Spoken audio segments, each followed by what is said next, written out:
Boa tarde, minha gente maravilhosa. Vamos começar aqui mais uma live hoje nesse domingo, dia 12 de março de 2023. 6h05 aqui. Entrei um pouquinho atrasada, 5 minutinhos. Sejam todos bem-vindos e todas bem-vindas. Hoje a gente vai falar sobre a diferença entre psicanálise, psiquiatria e psicologia. Isso é uma dúvida que surge entre as pessoas, afinal, qual desses eu devo consultar? O que cada um deles faz? Qual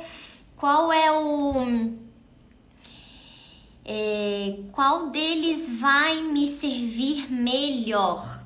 Então a gente vai falar um pouco aqui, a gente vai falar sobre cada um deles. Espero que esteja todo mundo bem. Se vocês estiverem me vendo e me ouvindo bem, por favor, digita o número 2 para eu saber que tá tudo certinho. Vou dar uns mamães atípicas. Vamos ver, vamos combinar. A gente se fala ali pelo direct. Está todo mundo vendo, tudo certinho. Então a gente vai hoje ver a diferença dessas três áreas que estudam a mente e o comportamento. Antes de a gente começar, vou dizer aqui para vocês, a live não fica salva aqui, tá? No Instagram. Então, depois eu baixo ela e coloco lá no canal do YouTube do Psique da Criança. Então, quem tiver... Depois, quem perdeu ou quem viu até uma parte, vai estar lá a live completa. Combinado, gente? Me digam uma coisa. O que vocês acham, mais ou menos assim, pode ser um chute mesmo, que cada uma dessas áreas faz? A psicanálise, a psiquiatria e a psicologia. Ou assim, alguma diferença que vocês acham que elas três tenham? Digam aí o que vocês acham. Não vale os psicólogos, nem os psicanalistas, porque daí vão falar, vão dar a resposta aqui certinho. Mas o que vocês acham que tem de diferença entre essas três? Nem os psiquiatras, né? Se tiver algum por aqui.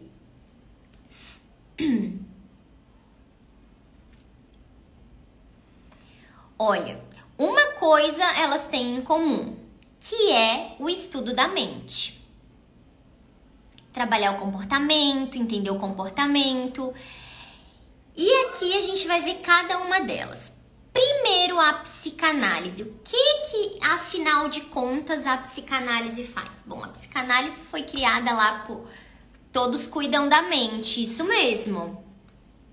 É isso mesmo, Lucena. A Lucena estava na nossa live da semana passada, ou retrasada, eu não lembro, acho que foi passada, né?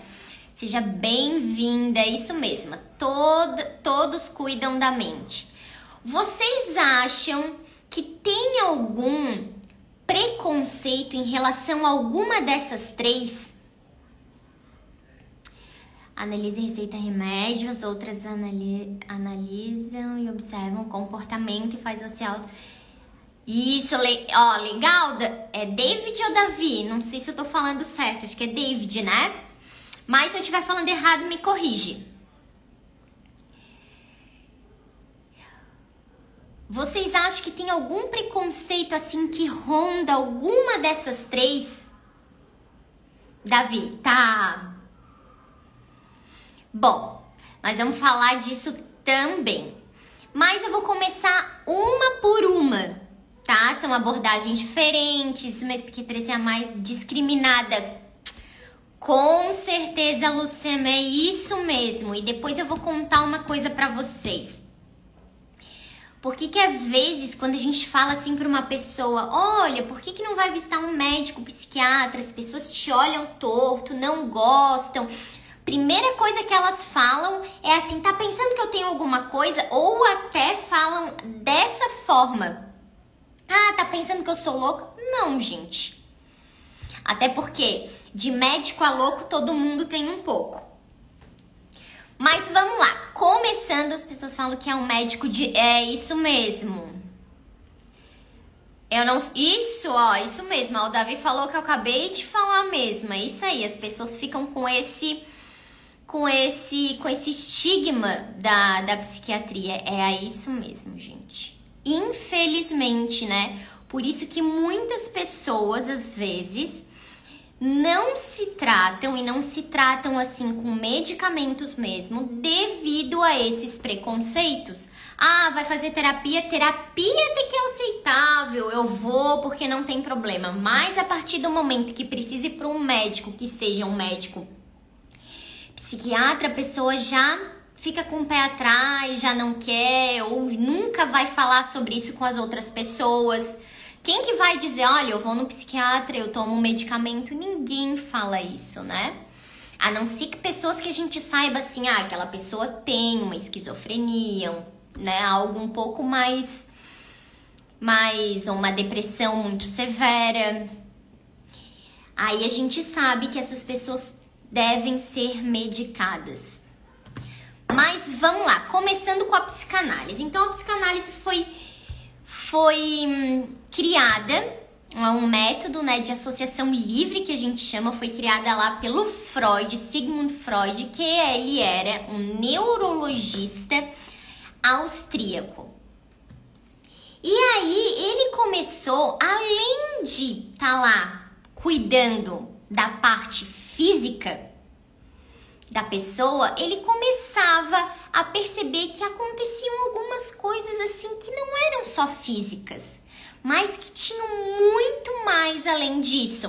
Deixa eu até ver o que é. Na verdade, tem muita gente que precisa e não vai por puro preconceito, é isso mesmo. Aí quem está em volta e quem acaba indo para aprender a lidar, é isso mesmo, Daniela. Faça análise. Isso mesmo, Davi, é isso aí, gente.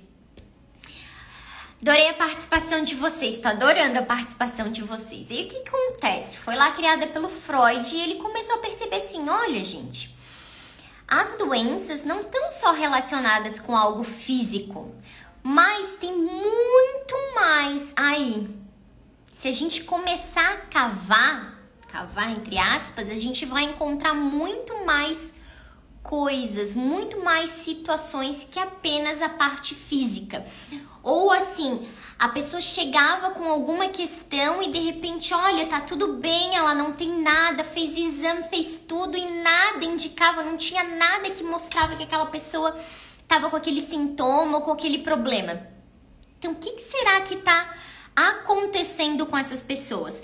Quem já viu a série do Freud no Netflix deve ter percebido ali no início que ele começa com uns casos assim, não sei se é de uma menina, com algumas, como faz muito tempo que eu vi, gente, faz muito tempo mesmo, acho que foi bem na época que lançou, eu não lembro, tá? Mas então ele achou, olha, vamos ver porque tem muito mais coisa aí que a gente pode descobrir. E não só fazendo o exame físico, mas talvez a gente começando a escutar as pessoas, o que elas têm para dizer. Então é um curso de formação livre e existem alguns pré-requisitos. Por que é um curso de formação livre? Tem faculdade, Amanda, para isso? Não, não tem. Geralmente tem instituições que a gente vai e faz o curso. Há cursos que duram 1 ano e meio, outros 2 e tem alguns que duram 3 anos, bastante tempo. E continuamos a estudar pelo resto da vida, porque não dá para parar, né? Isso daí, aprendizagem é para sempre. Precisa ter alguns pré-requisitos para cursar psicanálise? Precisa. Primeiro, tu ter uma graduação. Precisa ser em psicologia? Pode ser em qualquer outra área. Vou dizer para vocês, minha formação na graduação é de pedagogia. Eu fiz uma pós-graduação em neuropsicopedagogia, que é o quê? A neurociências, a psicologia e a pedagogia juntas. E o que a gente aprende ali? Sobre as questões fisiológicas, sobre a parte afetiva e sobre a parte da cognitiva, aprendizagem da criança. Ter um curso de graduação e fazer análise pessoal, porque nós só conseguimos lidar com o inconsciente do outro quando a gente começa a aprender a lidar com o nosso. Por isso que todos os psicanalistas, eles estão ali, mas eles também têm o horário deles, o momento deles de fazer a análise deles. Porque é preciso sim. Não dá pra gente analisar uma pessoa sem estar fazendo análise também. A gente fala que na psicanálise existe um tripé. Esse tripé é a parte teórica, a análise pessoal e a supervisão. A supervisão é o quê? Tu tem alguém que já estuda há muito tempo psicanálise, daí tu leva alguns casos que você tem e essa pessoa vai te supervisionando, te orientando. Todos os psicanalistas fazem isso? Sim, gente, todos. E o psicanalista, ele não pode receitar medicamentos de forma alguma. E ele ajuda seus pacientes a lidarem com o quê? Com as questões da psique. E que questões são essas, Amanda? Pode ser transtornos, distúrbios, questões de depressão, ansiedade, luto, questões comportamentais, questões de experiências do passado, assim, da infância. Mas ele trabalha muito com o inconsciente. Então, assim, quando a pessoa chegar lá na clínica, a psicanálise ela vai trabalhar com o quê?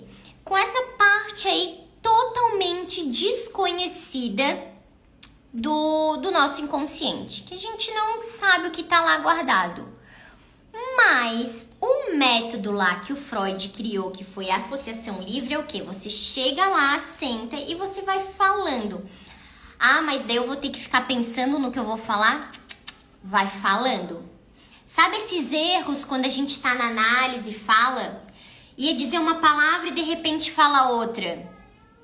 Ia falar de uma pessoa e de repente diz o nome de outra. Ou começa a dizer, nossa, eu tava com isso na cabeça e simplesmente esqueci, como se tivesse apagado. Tudo isso são as questões do inconsciente.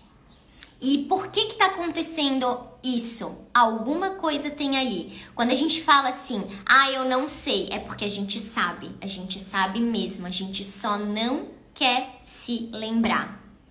O porquê, aí a gente descobre ali na análise também. A psicanálise, ela parte de um diálogo terapêutico entre o analista e o paciente, o analisando, que chamamos de associação livre, como eu falei aqui pra vocês. Eu sento lá no divã, que é aquele objeto lá que o Freud utilizava. A gente fica de costas, geralmente deitado pro analista e vai falando. Para compreender questões inconscientes que possam estar gerando os sintomas. E por que estão gerando os sintomas? Porque foi alguma coisa inconscientemente que aconteceu com a gente não tá mais conseguindo se lembrar, isso vai gerando um sintoma. Por isso que a gente fala que as crianças são sintoma dos pais. Por quê? Os pais estão com alguma dificuldade, tem alguma coisa ali em relação a eles, questões inconscientes deles, dos pais, e a criança tá trazendo isso através de sintoma.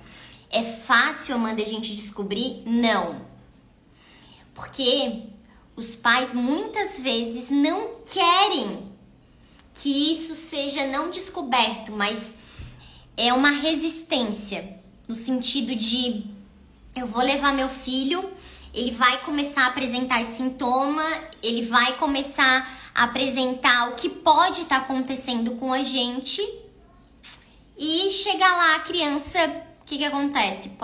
Pode acabar o sintoma da criança, mas os pais vão ter que lidar com aquelas questões que são deles e na verdade está ali com a criança. Por isso quando a gente fala, ao invés de a gente ficar tentando cavar o inconsciente das crianças, a gente vai lá buscar o inconsciente dos pais. Então, A psicanálise seria isso, não receita medicamento, é um método de associação livre, um diálogo terapêutico, para a gente descobrir questões inconscientes que estão gerando sintomas assim, físicos, questões emocionais também, questões relativas a algum tipo de transtorno, distúrbio, transtorno de ansiedade, toque, todas essas questões. Vamos continuar. Passando para a próxima. Se alguém tiver alguma dúvida sobre a psicanálise, pode ir aqui perguntando, tá, gente? A psiquiatria, o que é? Ela é uma graduação em medicina, com especialização em psiquiatria. Sabe que quando a pessoa entra na faculdade de medicina, ela faz tanto tempo, acho que uns 5, 6 anos, e depois ela vai se especializar. Tem gente que vai ser cardiologista, pediatra, daí vai o psiquiatra. Então é obrigatória a formação em medicina para ser psiquiatra. Você vai ter que passar durante aqueles anos ali estudando medicina e depois você vai seguir algum desses caminhos, escolher a sua especialização. Ele investiga patologias relativas à saúde mental e faz prescrição de medicamento e o encaminhamento para a terapia. Então, vocês já viram aquele livro, o diagnóstico o DSM, que é onde tem todas as patologias, transtornos, síndromes, distúrbios, tudo. Um livro grosso, assim, que é onde a gente consegue ver todas, vamos dizer, transtorno obsessivo compulsivo. Tá lá dizendo causa, o que tratamento, todas essas informações sobre essas questões, sobre essas patologias relativas à saúde mental. Já te respondo, tá, Liliane? Só deixa eu terminar aqui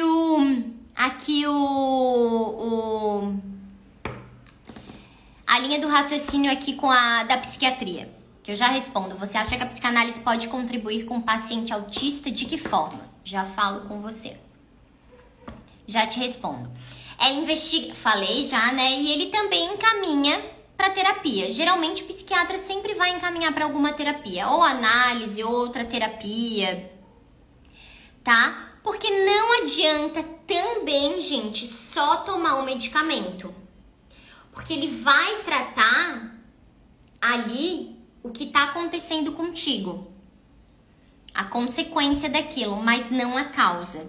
Então, tu fazer uma terapia vai sim te ajudar muito. Porque além do medicamento, você consegue estar tendo um acompanhamento com mais um profissional. O psiquiatra, ele é o único apto a tratar psicopatologias com o uso de medicamentos. Tá certo? Então, ele pode sim prescrever, ele pode passar o medicamento. Claro que aqui em toda profissão, né, gente, tem pessoas que são sérias e tem pessoas que não são sérias. Então, a gente sempre tem que estar procurando saber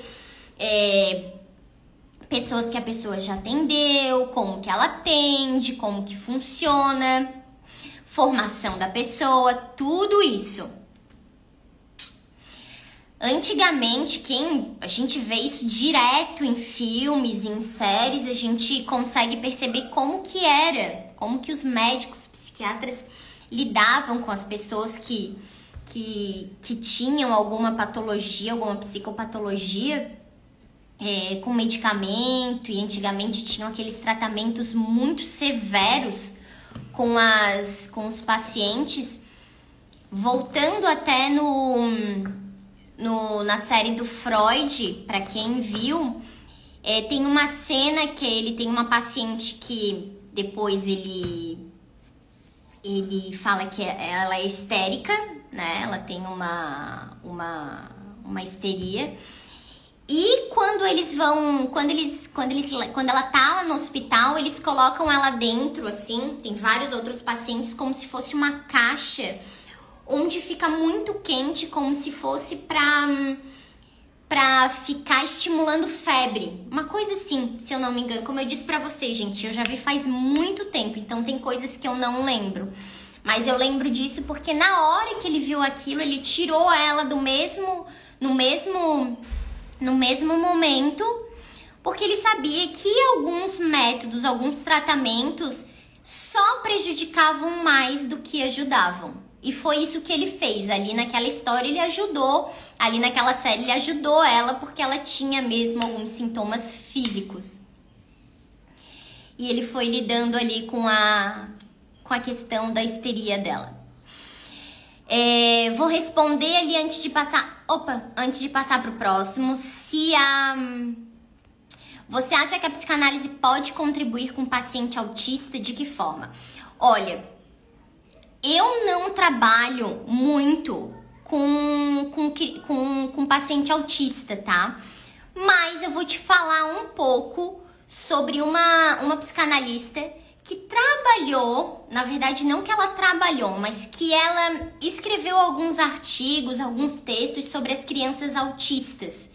E como que na verdade nunca souberam dizer assim, tem uma causa para isso. Ela traz algumas considerações sobre como poderia acontecer o autismo nas crianças. Qual era a relação do autismo com algumas questões relacionadas à mãe, tá? Ela também nunca lidou assim com os pacientes autistas, com as crianças autistas. Eu também não trabalho muito, geralmente o meu foco não é com autista, nem na neuropsicopedagogia, embora bastante gente, psicopedagogo e neuropsicopedagogo, trabalhe com autista, mas eu não trabalho. Então, assim, eu vou até procurar bem para te dar essa resposta sobre como ela poderia contribuir. Porque como eu não trabalho, então tá fora da minha clínica os pacientes autistas, tá? Geralmente eu trabalho com paciente que tem algum outro problema de comportamento ou que tem algum sintoma que os pais estão trazendo por causa de questões relacionadas a ele. Tá certo, Liliane? Isso.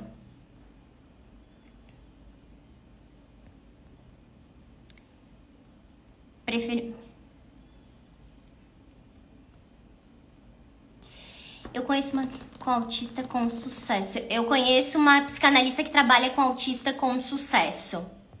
Não, tem psicanalista que trabalha. Eu tô dizendo que eu não trabalho com paciente autista.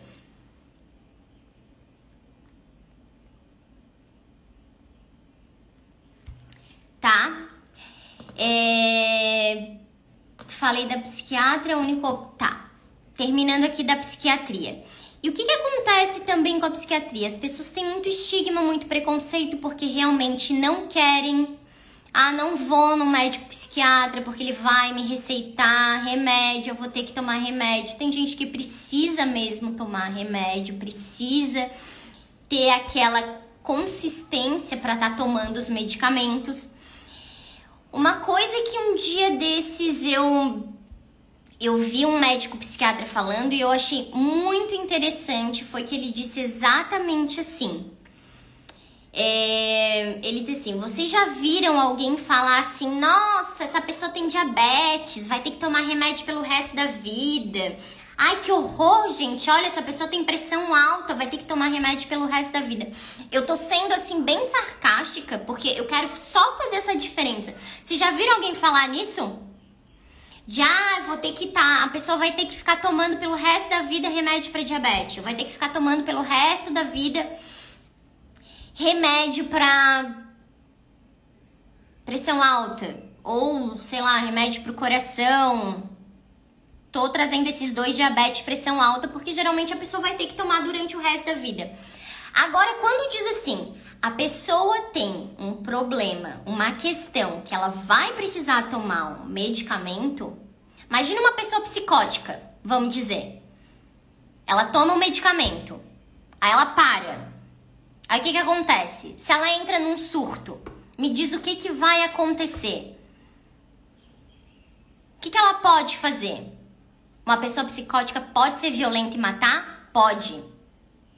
Porque ela entrou num surto? Sim. Porque ela parou de tomar um remédio? Sim. Existe a questão da dependência? Sei que existe. Mas também é assim. Infelizmente, a gente tem esse não sei se é problema, mas é assim, a gente às vezes tem que estar fazendo uma escolha. A gente escolhe uma coisa e tem que abandonar a outra. Então tem pessoas que precisam realmente estar tomando medicamento porque não tem outra forma de tratamento e vai ter que continuar tomando remédio pelo resto da vida. Existe vou trazer aqui é um mal necessário, é isso mesmo, é um mal necessário. Por isso que eu trouxe aqui a questão de uma pessoa que tem psicose, de uma pessoa que tem psicótica, porque com certeza se ela para de tomar um medicamento, o que acontece com ela? Se alguém já viu, estou trazendo aqui para vocês, porque na verdade nunca foi descoberto o que realmente aconteceu. Especula-se que ela teve sim um surto psicótico e aí gerou o que as pessoas descobriram, que não sabiam se tinha sido um assassinato ou se ela tinha cometido um suicídio. Mas tem uma história muito famosa, tem até no Netflix, que é o Hotel... Como é que é o nome, gente? Eu não vou lembrar, mas eu posso botar depois aqui nos stories, tá? Mas é um caso assim. É uma moça que eles viram subindo o elevador de um hotel e ela simplesmente desapareceu na parte... no terraço do hotel. E a história é super complicada porque disseram que ela era uma pessoa psicótica, que ela tinha tido um surto, que ela não tinha tomado medicamento. Várias coisas estavam especulando em volta dessa situação. Então, pra gente ver como tem coisas que são muito graves caso a pessoa não esteja mesmo sendo medicada. Tá? Vamos lá.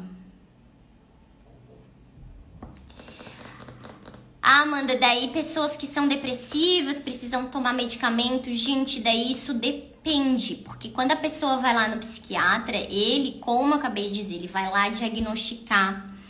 Vai saber em que grau essa pessoa pode estar com essa depressão assim tão severa ou não. Tem outras situações que a pessoa precisa mesmo estar medicada. Existe um outro tipo de psicose que a gente chama, que é uma psicose compartilhada. Geralmente são um casal ou duas pessoas. Esse é no filme Procura-se, para quem quiser ver, tá? Procura-se, o nome do filme. Fala exatamente sobre esse tipo de psicose. É um delírio que a pessoa vai entrando e uma vai entrando no jogo da outra. Tá? É bem bom esse filme. E o psicólogo? O que o psicólogo faz? Ele é um profissional graduado em psicologia. Então, compete a ele fazer o quê? Atendimento psicológico, ele faz laudos técnicos, ele faz aplicação de testes. O psicólogo pode atuar em outras áreas também, como a social, hospitalar, esportiva, organizacional. E o profissional da psicologia, ele pode atuar na prevenção e tratamento de problemas psíquicos e emocionais, assim como o psicanalista.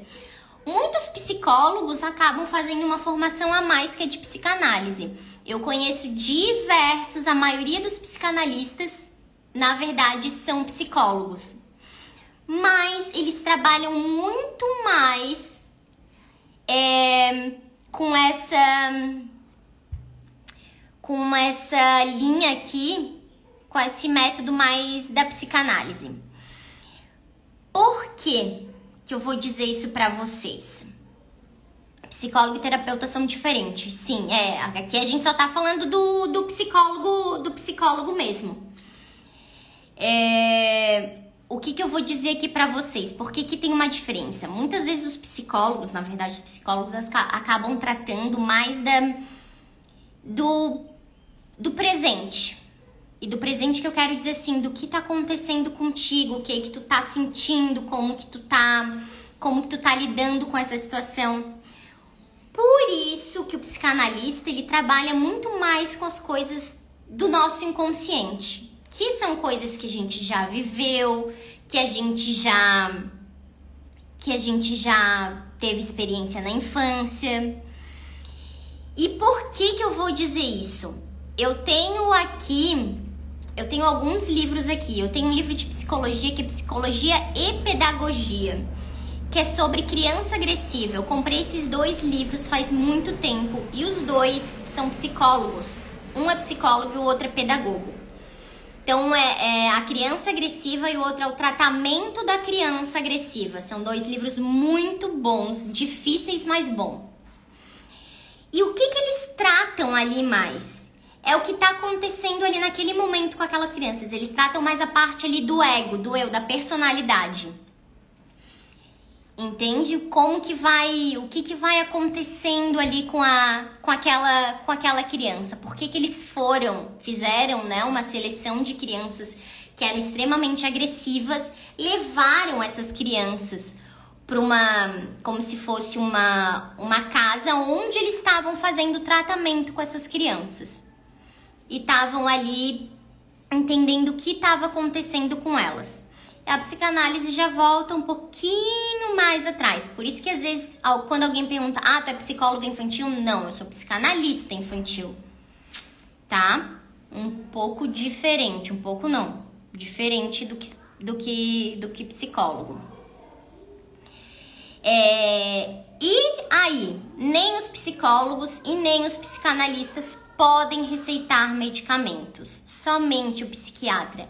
Mas eles são o complemento da psiquiatria.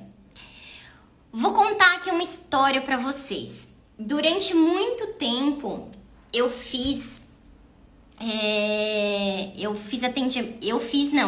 ia em atendimento com uma psicóloga. E fui em várias abordagens. E eu não tava conseguindo sair daquilo que eu tava presa. Uma foi Gestalt e a outra, eu não lembro a outra abordagem, gente, mas eu lembro essa da Gestalt porque eu fiquei muito e muito tempo. E parece que eu tava assim, o tempo todo trancada naquele, sabe? Não conseguia sair daquilo.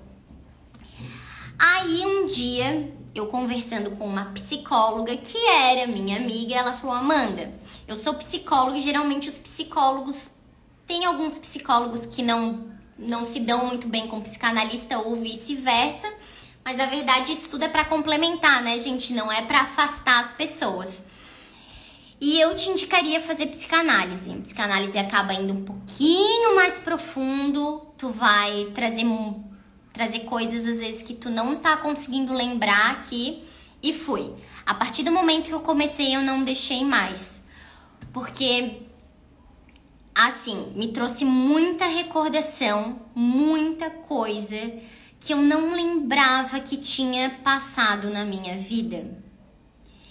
E quando eu comecei a fazer, o que eu comecei a ter de sonhos, e sonhos assim que pareciam, nossa, aleatórios, não tem, sabe, meu Deus, da onde que surgiu? E eu levava lá esses sonhos, todas essas questões, e o psicanalista eu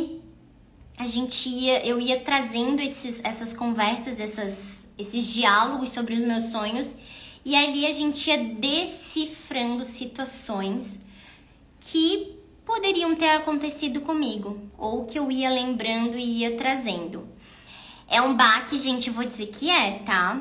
Porque muitas vezes eu cheguei lá e lembrava de coisas que eu realmente...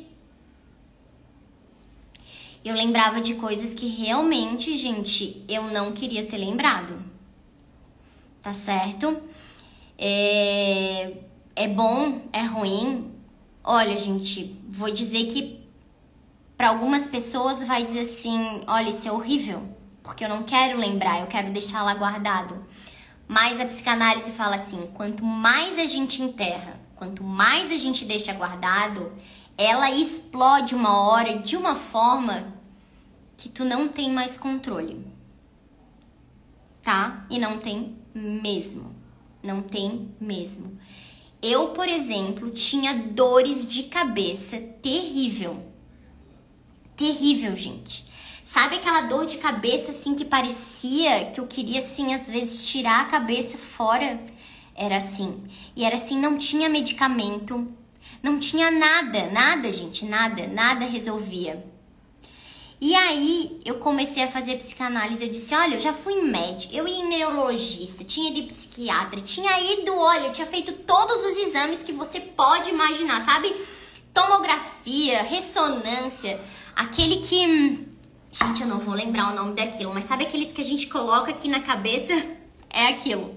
Não vou lembrar mesmo. Tinha feito isso e nada. Nossa, tá tudo bom, tá tudo ótimo, tá tudo perfeito.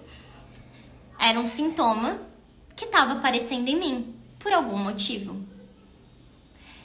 E se eu falar pra vocês que depois de um bom tempo eu não tive mais dor de cabeça, não tive mesmo, gente. Sim. Sabe? Coisa que antes eu tomava remédio, que eu não aguentava de tanta dor. E a dor de cabeça foi diminuindo. Eu fui conseguindo me libertar mesmo. Porque eu sempre digo, parece que são correntes que a gente fica presa. E a gente vai... Eletrocardiograma, isso mesmo. Alguma coisa assim. Acho que o cardiograma é do coração, né? Eu não sei. Gente, não me pede pra nome de exame que eu sou, olha, horrível. E depois aquilo foi melhorando e assim, ó, parecia que eu tinha tirado com a mão. Mas eu fui trazendo coisas que eu jamais imaginaria que tinham aqui guardada. E coisas assim que eu nunca iria saber, porque nunca ninguém iria me contar. Sobre coisas que aconteceram comigo durante a minha adolescência, durante a minha infância. E foi me dando eletroencefalograma, isso mesmo. É parecido aquele, eu também falava que era eletrocardiograma, que é o do coração. Mas é esse mesmo. Então eu tinha feito tudo isso, gente, e nada. E nada adiantava, pra vocês verem como sintoma, como a gente se agarra às vezes num sintoma por alguma situação que aconteceu com a gente. Daniela, você pediu um vídeo depois sobre a psicose compartilhada, tá? Eu faço sim, tá?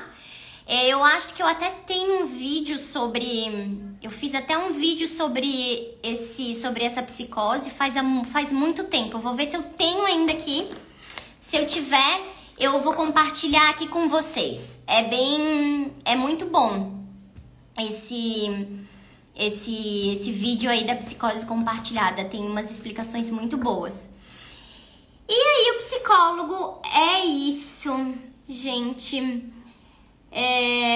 Muitos psicólogos são psicanalistas, tá? A maioria dos psicanalistas que eu conheço são psicólogos, como eu falei pra vocês, porque os psicólogos geralmente amam também a psicanálise, amam mesmo. Eu falei pra vocês que a minha formação é pedagogia, depois eu fiz neuropsicopedagogia e depois eu fui pra psicanálise. Sempre gostei de fazer pedagogia, trabalhei com criança durante muitos anos e quando eu comecei a fazer a neuropsicopedagogia, a psicanálise, aí eu entrei na parte clínica.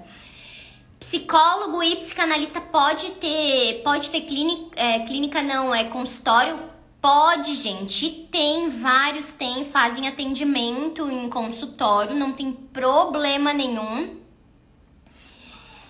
O psiquiatra geralmente trabalha em alguma clínica ou também em consultório particular, assim, mas geralmente em clínica, tá em hospital.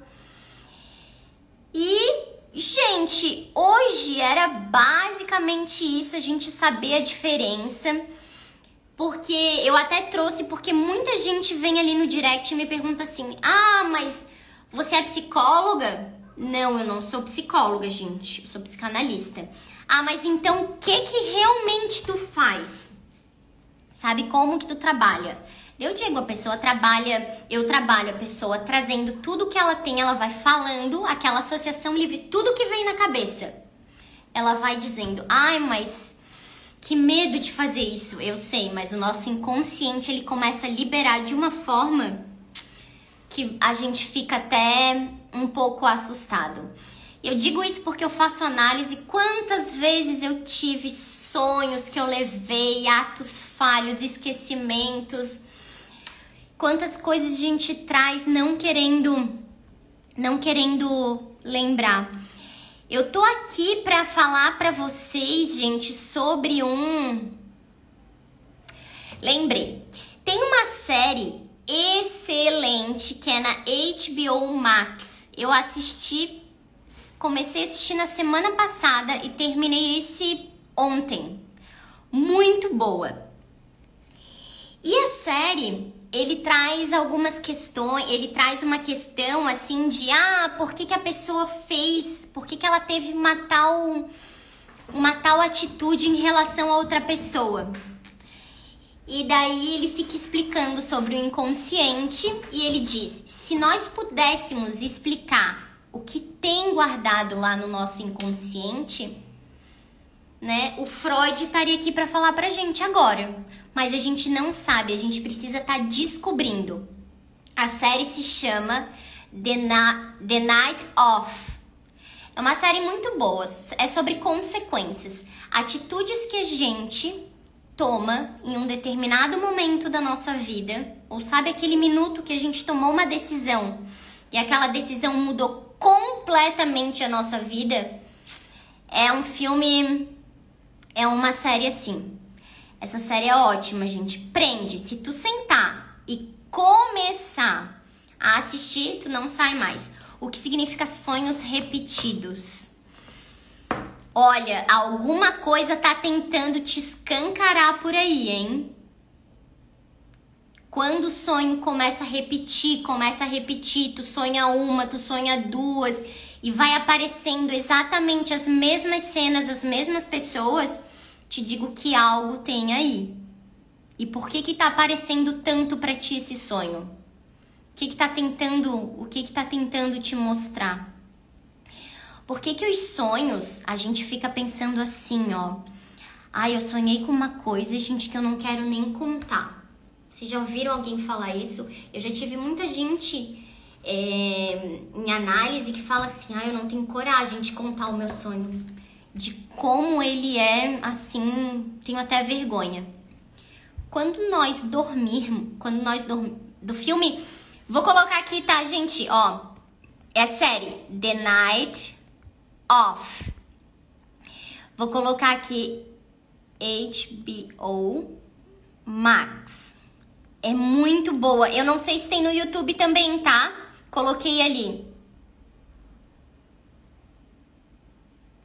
A história é bem legal. Pra mim, assim, de todas as séries que eu já vi, essa série tem o melhor episódio piloto.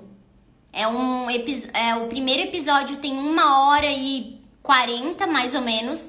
Mas assim, meu Deus, bom, impactante. Eu gostei. E acredito que vocês também vão gostar. De falar assim, eu não quero estar contando sonho. Quando a gente dorme, é como se a gente tivesse um muro aqui dentro da nossa mente. E esse muro, na hora que a gente dorme, ele faz assim, ó, ele abaixa. Esse muro, a gente pode chamar ele de censura. Então, a censura, ela vai lá pra baixo. E aí, o inconsciente começa a jogar coisas. Ele deixa passar muita coisa. Por isso que a gente fala, que vergonha ter sonhado com isso. Não acredito que eu sonhei com tal pessoa, fazendo tal coisa. Ou eu fazendo alguma coisa que eu não aprovo.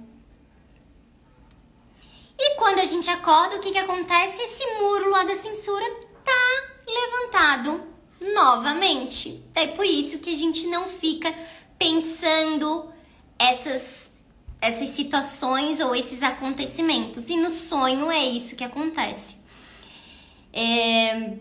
Eu não vou conseguir lembrar pra vocês, porque eu adoro filme e série. Então, eu vejo bastante assim, porque eu trago aqui pra vocês muita coisa que a gente acaba percebendo aí, que a gente consegue analisar sobre comportamento e sobre a mente das pessoas. Então, eu acho muito bom, assim, quando a gente tem esses filmes, assim, que trazem bastante. Esse aí que eu acabei de indicar pra vocês é bom. Tinha outro que eu ia indicar agora que eu não vou lembrar. Marcella, eu já indiquei pra vocês, que é sobre trauma e lapsos de memórias, desmaios, e é muito bom. E a mesma situação, ela não quer fazer terapia, ela não quer ajuda, ela não quer se consultar, ela não quer fazer nada, gente. Porque pra ela quer esquecer. Mas quanto mais ela tenta esquecer, pior a situação fica. Tá? Marcella, The Night Of. Marcella tem no Netflix. Tá? Muito bom também. Depois eu vou dizendo outros pra vocês, tá, gente? Outro que é bom, Netflix também, Areia Movediça. Esse Areia Movediça é sobre negligência parental, tá? Ótimo. Sobre drogas na adolescência, sobre o envolvimento que a gente tem com as pessoas durante a nossa adolescência. De novo, atitudes que a gente toma e que podem mudar pelo resto da nossa vida. Esse Areia Movediça é fantástico, tá, gente? Muito bom. É uma série de uns 6 ou 7 episódios. Só tem uma temporada. Ela é sueca? Eu acho que ela é sueca, tá? Ótimo. Areia Movediça.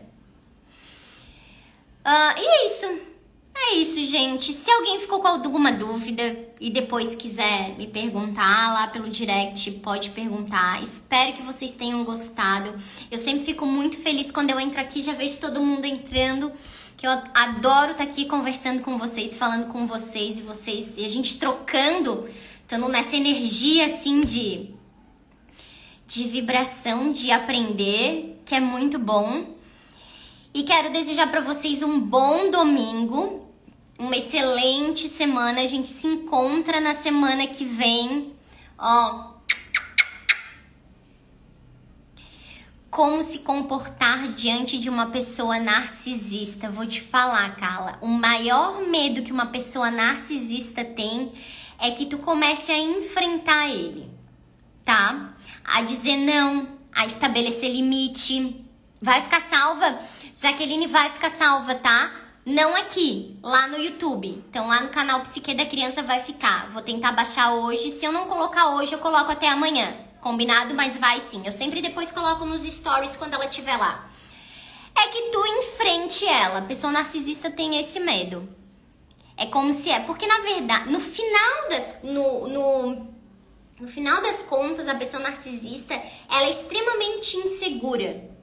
Então, o que ela faz? Ela precisa estar sempre acima dos outros, querendo ser superior. Então, quando tu começa a estabelecer limite, a dizer o não, que ela não aceita, porque os narcisistas, geralmente, eles pegam essas pessoas que são codependentes, porque estão fragilizadas.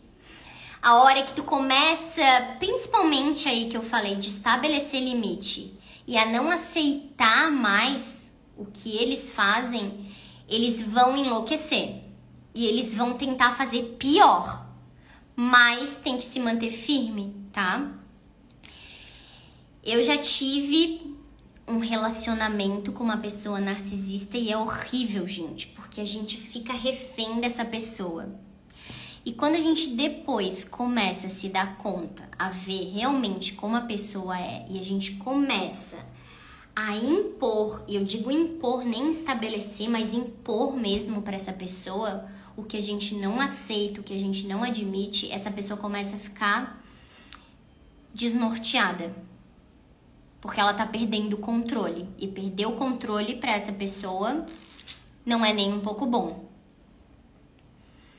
tá? Eu vou fazer uma postagem sobre isso, tá? Como lidar com pessoas narcisistas. Uma outra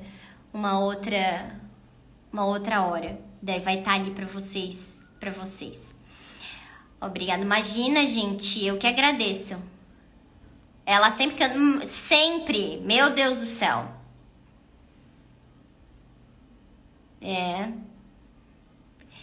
E a pessoa narcisista, ela tem um problema. Que é assim, ó. Ela morre de medo de ficar velha e de ficar sozinha. Principalmente os pais, tá? Então, o que eles fazem? Eles trataram o filho a vida toda como um objeto. Porque é isso que eles enxergam no filho, tá? Aí, quando eles vão envelhecendo, os filhos vão sair de casa, ou os filhos já deu pra eles, ó, tô no meu limite, não aguento mais, né? Passei por tudo isso, agora eu não quero mais. Eles começam a fazer o quê?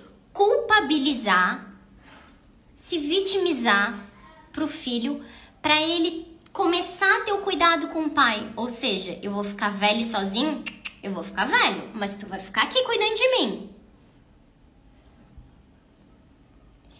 Gente, é uma coisa assim... Lu, ai, obrigada, eu amo vocês, gente.